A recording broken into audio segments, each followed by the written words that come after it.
Friends, കഴിഞ്ഞ ക്ലാസ്സിൽ നമ്മൾ ബാറ്ററീൻ്റെ കുറച്ച് കാര്യങ്ങളാണ് പറഞ്ഞിട്ടുണ്ടായിരുന്നത്. ഏതൊക്കെ ടൈപ്പാണ് ബാറ്ററി അവൈലബിൾ ആയിട്ടുള്ളത്, എങ്ങനെയൊക്കെയാണ് അവർ വ്യത്യാസപ്പെട്ടിരിക്കുന്നതെന്നൊക്കെ. അപ്പോൾ ഈ ക്ലാസ്സിൽ നമ്മൾ ഒരു ബാറ്ററി എങ്ങനെ മെയിൻറ്റെയിൻ ചെയ്യണം, അല്ലെങ്കിൽ അതിൻ്റെ ചാർജിങ് എങ്ങനെയാണ്, ഡിസ്ചാർജിങ് എങ്ങനെയാണ് എന്നുള്ളതൊക്കെയാണ് നോക്കാനായിട്ട് പോകുന്നത്. അപ്പോൾ ഒരു ബാറ്ററി ചാർജ് ചെയ്യുക അല്ലെങ്കിൽ ഡിസ്ചാർജ് ചെയ്യുക എന്ന് പറഞ്ഞാൽ എങ്ങനെയാണ് വരിക? ആദ്യം തന്നെ ഡിസ്ചാർജിങ് എങ്ങനെയാണെന്നുള്ളത് പറയാം. ഡിസ്ചാർജിങ് എന്ന് പറഞ്ഞാൽ ഒരു ബാറ്ററിയോട് വേറൊരു ലോഡ് കണക്ട് ചെയ്യുന്ന സമയത്ത്, ലോഡ് എന്ന് പറഞ്ഞാൽ ഇപ്പോൾ ഒരു ബൾബോ കാര്യങ്ങളോ എന്തെങ്കിലും ആയിക്കോട്ടെ, ആ ബാറ്ററി ഉപയോഗിച്ച് പ്രവർത്തിക്കാൻ പറ്റുന്ന എന്തെങ്കിലും ഒരു ഉപകരണം കണക്ട് ചെയ്ത് കഴിഞ്ഞാൽ ആ ഉപകരണം എന്ത് ചെയ്യും? വർക്ക് ചെയ്യും, പ്രവർത്തിക്കും. അപ്പോൾ അതിന് വേണ്ടിയിട്ട് എന്തുണ്ട്? ബാറ്ററിയിൽ അടങ്ങിയിട്ടുള്ള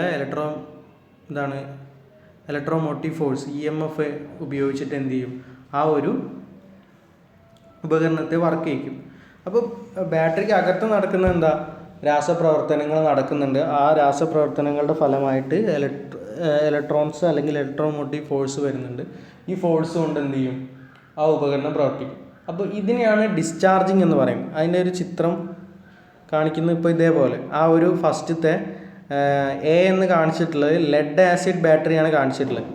അപ്പോൾ ആ ലെഡ് ആസിഡ് ബാറ്ററിയിലേക്ക് ഡിസ്ചാർജിങ് എന്ന് പറഞ്ഞു കഴിഞ്ഞാൽ അവിടെ കണക്ട് ചെയ്തിരിക്കുന്ന ലോഡായിട്ട് വരുന്ന ബൾബ് എന്ത് ചെയ്യാണ്? പ്രകാശിക്കും.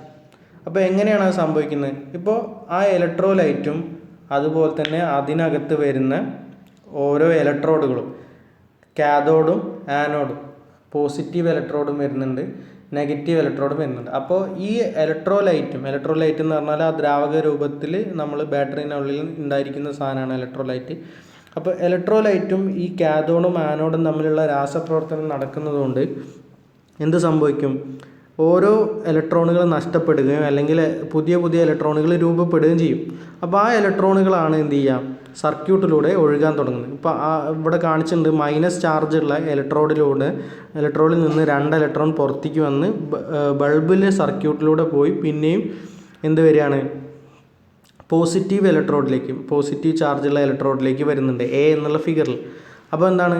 ഇലക്ട്രോൺ ഒഴുകുന്നതെന്ന് പറഞ്ഞാൽ -to പ്ലസ്സിലേക്കാണ് ഇലക്ട്രോൺ ഒഴുകുന്നത്. അപ്പോൾ നമുക്ക് കറണ്ട് എങ്ങനെയാണ് ഒഴുകുക? പോസിറ്റീവ് ഇലക്ട്രോഡിൽ നിന്ന് നെഗറ്റീവ് ഇലക്ട്രോഡിലേക്ക് കറണ്ട് ഒഴുകാനായിട്ട് തുടങ്ങും. അപ്പോൾ രാസപ്രവർത്തനങ്ങളുടെ ഫലമായിട്ടാണ് എന്ത് സംഭവിക്കുന്നത്? ഇലക്ട്രോണുകളുടെ ഒഴുക്ക് സംഭവിക്കുന്നത്. ആ ഒഴുക്ക് അതിനെതിർ ദിശയിൽ ഒരു കറണ്ടിൻ്റെ ഒഴുക്കും നമുക്കതിൽ നിന്ന് കിട്ടും. ഓക്കെ, അത്രയാണ് ഫസ്റ്റ് ഡിസ്ചാർജിങ് എന്ന് പറഞ്ഞു കഴിഞ്ഞാൽ. ഇനി എന്താണ് ചാർജിങ് എന്നുള്ളത്? അപ്പോൾ ചാർജിങ് എന്ന് പറയണമെന്നുണ്ടെങ്കിൽ ഏത് ടൈപ്പ് സെല്ലുകളായിരിക്കണം? സെക്കൻഡറി ടൈപ്പ് സെല്ലുകൾ അല്ലെങ്കിൽ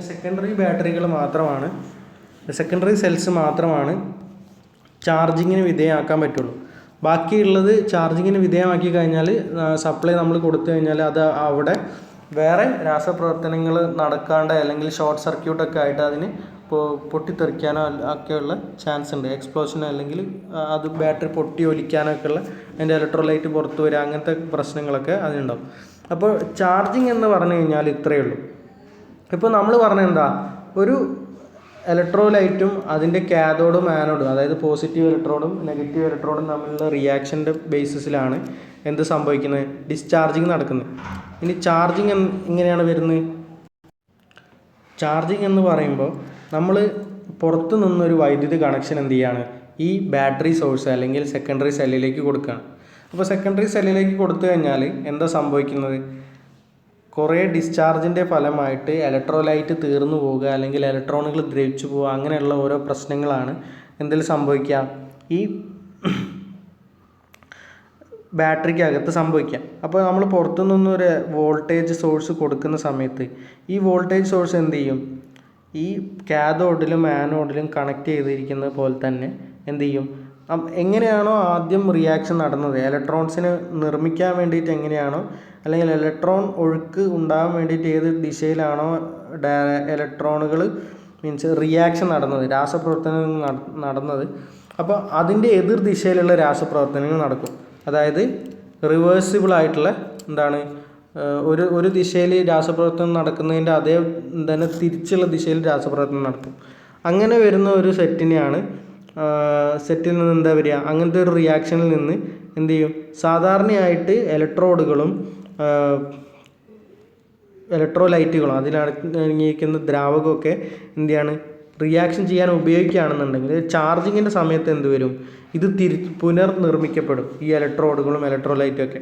അപ്പോൾ അത് പുനർനിർമ്മിക്കപ്പെടുമ്പോൾ എന്ത് സംഭവിക്കും, നമ്മളുടെ ബാറ്ററി സാധാരണ പോലെ പഴയ അവസ്ഥയിലേക്ക്, കൂടുതൽ വോൾട്ടേജ് കപ്പാസിറ്റി ഉള്ള ഒരു അവസ്ഥയിലേക്ക് മാറും. അതിനെയാണ് ചാർജിങ് എന്ന് ഉദ്ദേശിക്കുന്നത്. ഇനി എന്തൊക്കെയാണ് ഒരു ബാറ്ററിക്ക് വേണ്ട മെയിൻ്റെനൻസ് കാര്യങ്ങൾ എന്നുള്ളതാണ് പറയാനുള്ളത്. അപ്പോൾ ബാറ്ററി നമ്മൾ കൃത്യമായിട്ട് മെയിൻ്റെനൻസ് ചെയ്തില്ലെങ്കിൽ അല്ലെങ്കിൽ ഉപയോഗിച്ചിട്ടില്ലെങ്കിൽ അതിന് ഒരുപാട് പ്രശ്നങ്ങളാണ് വരാൻ പോകുന്നത്. അപ്പോൾ മെയിനായിട്ട് ലെഡ് ആസിഡ് ബാറ്ററികളെ പറ്റിയിട്ടാണ് പറയുന്നത്. ചാർജ് ചെയ്യുമ്പോൾ എങ്ങനെ ചാർജ് ചെയ്യണം, പിന്നെ ഡിസ്കണക്ട് ചെയ്യേണ്ടത് എങ്ങനെയാണ്, ഓരോ ലോഡ് എങ്ങനെ കണക്ട് ചെയ്യണം, അങ്ങനെയുള്ള കാര്യങ്ങളൊക്കെ. അപ്പോൾ നമ്മൾ ഓരോ ബാറ്ററിയും, ഇപ്പോൾ റീചാർജബിൾ ബാറ്ററി ആണെങ്കിൽ പ്രത്യേകിച്ച് അതിന് മെയിൻ്റെനൻസ് കുറച്ചും കൂടി കൂടുതലാണ്. അപ്പോൾ അതെങ്ങനെയൊക്കെയാണെന്നുള്ളത് ചെക്ക് ചെയ്യാം. ചാർജ് ചെയ്യുന്നതിന് മുന്നേ എന്ത് ചെയ്യണം, ഇലക്ട്രോലൈറ്റിൻ്റെ ലെവലുകൾ ക്ലിയർ ആക്കി വെക്കണം. ഇപ്പോൾ നമ്മളൊരു ബാറ്ററി, നമ്മളിപ്പോൾ പറയുന്നത് ലെഡ് ആസിഡ് ബാറ്ററിയാണ്, ഇൻവേർട്ടറിലൊക്കെ ഉപയോഗിക്കുന്ന അല്ലെങ്കിൽ വാഹനങ്ങളിലൊക്കെ ഉപയോഗിക്കുന്ന ബാറ്ററിയാണ്. അപ്പോൾ അതിലാദ്യം നമ്മൾ ചാർജിങ്ങിന് വെക്കുന്നതിന് മുന്നേ അല്ലെങ്കിൽ ഇലക്ട്രോലൈറ്റ് കണക്ട് ചെയ്യുന്നതിന് ആ ബാറ്ററി നമ്മൾ ചാർജിങ്ങിന് വേണ്ടി കണക്ട് ചെയ്യുന്നതിന് മുന്നേ, സെല്ല് നമ്മൾ കണക്ട് ചെയ്യുന്നതിന് മുന്നേ എന്ത് ചെയ്യണം, അതിൻ്റെ ഇലക്ട്രോലൈറ്റിൻ്റെ അളവ്, അതിലടങ്ങിയിരിക്കുന്ന ഇലക്ട്രോലൈറ്റിൻ്റെ അളവ് കൃത്യമാണോ, അല്ലെങ്കിൽ ആവശ്യത്തിന് അതിൽ ഇലക്ട്രോലൈറ്റ് ഉണ്ടോ എന്നുള്ള കാര്യങ്ങളൊക്കെ എന്ത് ചെയ്യണം, ചെക്ക് ചെയ്ത് വെക്കണം. പിന്നെ അതേപോലെ കറക്റ്റായിട്ട് ടെർമിനലുകൾ, പോസിറ്റീവ് ടെർമിനലും നെഗറ്റീവ് ടെർമിനലും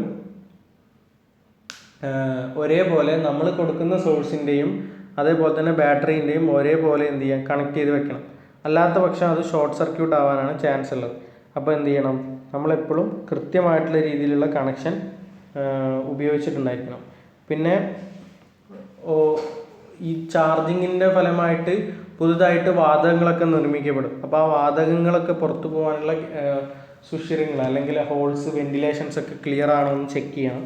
പിന്നെ അതേപോലെ എപ്പോഴും ബാറ്ററി ടെർമിനൽസ് എന്ത് ചെയ്യണം, വൃത്തിയായിട്ട് സൂക്ഷിക്കണം. വൃത്തിയായിട്ട് സൂക്ഷിക്കുക എന്ന് പറഞ്ഞാൽ അതിൽ തുരുമ്പ് വരാനോ അല്ലെങ്കിൽ അതിൻ്റെ സോഴ്സിൻ്റെ എഡ്ജുകൾ, ടെർമിനൽസിൻ്റെ എഡ്ജുകൾ തുരുമ്പ് വന്ന് ദ്രവിച്ച് പൊട്ടിപ്പോകാതിരിക്കാനൊക്കെ ഉള്ള പ്രിക്കോഷൻസ് അതൊക്കെ നമുക്ക് ചെയ്തിരിക്കണം. അതിന് വേണ്ടിയിട്ട് ചെയ്യുന്ന ഒരു പ്രധാന കാര്യമാണ് പെട്രോളിയം ജെല്ലി എന്ന് പറയുന്ന സാധനം ഈ ബാറ്ററി ടെർമിനൽസിൻ്റെ മേലെ പൂശുന്നത്.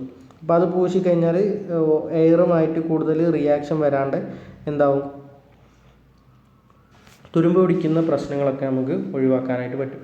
പിന്നെ ചാർജിങ്ങിൻ്റെയും ഡിസ്ചാർജിൻ്റെയും റേറ്റ്, അതായത് ഓരോ ബാറ്ററിക്കും ഓരോ അളവിലായിരിക്കും ചാർജിങ് കറണ്ട് ഉണ്ടായിരിക്കുക. അപ്പോൾ ആ കറണ്ട് കൂട്ടാനോ അല്ലെങ്കിൽ അതിൻ്റെ അളവ് കുറയ്ക്കാനോ ഒന്നും പാടില്ല. അപ്പോൾ എന്താണ്, കൃത്യമായിട്ടുള്ള അളവിലുള്ള ഒരു ചാർജിങ് തന്നെ എപ്പോഴും ആവശ്യമുണ്ടായിരിക്കും. പിന്നെ ഇലക്ട്രോലൈറ്റിൻ്റെ സ്പെസിഫിക് ഗ്രാവിറ്റി എത്രയാണെന്നുള്ളത്, സ്പെസിഫിക് ഗ്രാവിറ്റി എന്ന് പറഞ്ഞാൽ അത് കാണിക്കുന്നത് ഒരു മെഷർമെൻ്റാണ്. ഈ സ്പെസിഫിക് ഗ്രാവിറ്റി അളക്കാൻ ഉപയോഗിക്കുന്ന ഒരു മീറ്ററാണ് ഹൈഡ്രോമീറ്റർ. അപ്പോൾ ഹൈഡ്രോമീറ്റർ വെച്ചിട്ട് നമ്മൾ ഇതേപോലെ ഇലക്ട്രോലൈറ്റിൻ്റെ സ്പെസിഫിക് ഗ്രാവിറ്റി എത്രയാണെന്നുള്ളത് മെഷർ ചെയ്യും. ആ മെഷർ ചെയ്യുന്ന അളവ് എന്ന് പറഞ്ഞാൽ എത്രയാണ്, 1.8 to 2.8 അതുവരെയൊക്കെ എന്ത് ചെയ്യണം, കോൺസ്റ്റൻ്റ് ആയിട്ട് നിൽക്കണം. അങ്ങനെ ആകുമ്പോൾ മാത്രമേ ബാറ്ററി കൃത്യമായിട്ട് വർക്ക് ചെയ്യുള്ളൂ. അതായത് നമുക്ക് ആവശ്യമുള്ള വോൾട്ടേജ് അപ്ലൈ തരുള്ളൂ, റിയാക്ഷൻ നടത്തിക്കൊണ്ട്, രാസപ്രവർത്തനം നടത്തിക്കൊണ്ട് നമുക്ക് അങ്ങനെ പറ്റുള്ളൂ. പിന്നെന്താ, ബാറ്ററി ഡിസ്ചാർജ് ആയ ഉടനെ തന്നെ അത് ചാർജ് ചെയ്യണം. പിന്നെ ചാർജ് ചെയ്യാൻ അധികം നേരം ഒന്നും എന്ത് ചെയ്യാൻ പാടില്ല, ചാർജ് ചെയ്യേണ്ട സമയം ക്രമാതീതമായിരിക്കണം. അധികം നേരം ചാർജ് ചെയ്ത് കഴിഞ്ഞാൽ ബാറ്ററി എക്സ്പ്ലോഡ് ആയിട്ട് കേടുവരാൻ ചാൻസ് ഉണ്ട്. പിന്നെ എപ്പോഴും സ്പെസിഫിക് ഗ്രാവിറ്റി കാര്യങ്ങളൊക്കെ ചെക്ക് ചെയ്യണം. അത്രയാണ് എന്ത് ചെയ്യേണ്ടത്.